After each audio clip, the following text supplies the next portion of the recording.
कहने को तो सरकार दुनिया का सबसे बड़ा कोरोना वैक्सीनेशन प्रोग्राम चला रही है। अब तक 22 करोड़ 10 लाख से अधिक वैक्सीन डोज लगाई जा चुकी है, लेकिन भारत की आबादी के लिहाज से ये ऊंट के मुंह में जीरा है और इसीलिए वैक्सीन नीति में छेद ही छेद नजर आ रहा है। पूरी आबादी के लिए वैक्सीन खरीद में केंद्र को आगे आने की मांग वाली चिट्ठी अब ओडिशा के मुख्यमंत्री नवीन पटनायक ने भी लिख दी है। सभी राज्यों को लिखी गई नवीन पटनायक की चिट्ठी में कहा गया है कि भारत सरकार को केंद्रीय तौर पर वैक्सीन खरीदनी चाहिए और राज्यों को बांटनी चाहिए।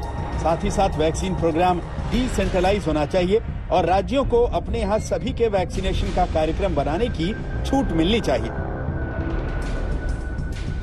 वैक्सीन के लिए राज्यों के ग्लोबल टेंडर में आ रही अड़चनों का जिक्र करते हुए पटनायक की चिट्ठी में लिखा गया कि वैक्सीन निर्माता राज्य सरकारों से कॉन्ट्रैक्ट नहीं कर रहे।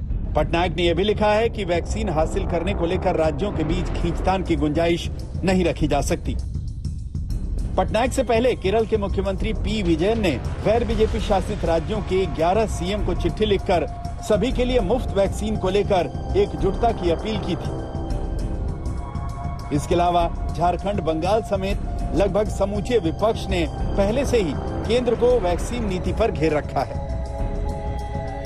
उन्होंने भी फोन किया था, केरला का चीफ मिनिस्टर भी चाहते हैं, उन्होंने भी चाहते हैं कि सेंट्रल गवर्नमेंट फ्री वैक्सीन दे और स्टेट गवर्नमेंट को क्यों प्रोक्योरमेंट करने बोलता है। State government can not do it, it's a central government, they should have send the vaccine to the state government and state government इसको फ्री ऑफ कॉस्ट में देना चाहिए। वैक्सीन पर सरकार न सिर्फ राजनीतिक तौर पर घिरी है, बल्कि सुप्रीम कोर्ट ने भी केंद्र सरकार की वैक्सीन नीति पर सीधे सीधे सवाल उठाए हैं। बुधवार को सुप्रीम कोर्ट ने कहा था कि 18 से 44 आयु वर्ग को मुफ्त वैक्सीन न देना पहली नजर में मनमाना और अतार्किक है। 35,000 करोड़ का जो वैक्सीन बजट है, उससे वैक्सीन क्यों नहीं खरीदी जाती। वैक्सीन की किल्लत सरकार के सामने कई चुनौतियां पेश कर रही है। बिहार जैसे एनडीए शासित राज्य वैक्सीनेशन को बढ़ावा देने की नीतियां जरूर बना रहे हैं, लेकिन वैक्सीन की किल्लत उनके सामने भी है। जैसे जैसे उपलब्धता बढ़ती जाती है, हम लोग टीका देते जाते हैं।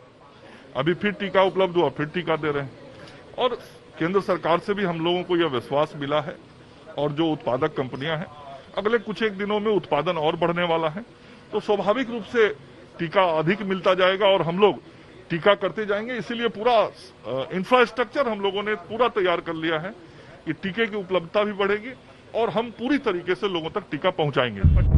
गौरतलब है कि सरकार ने दिसंबर तक 200 करोड़ से अधिक वैक्सीन डोज लगा देने का दावा किया है।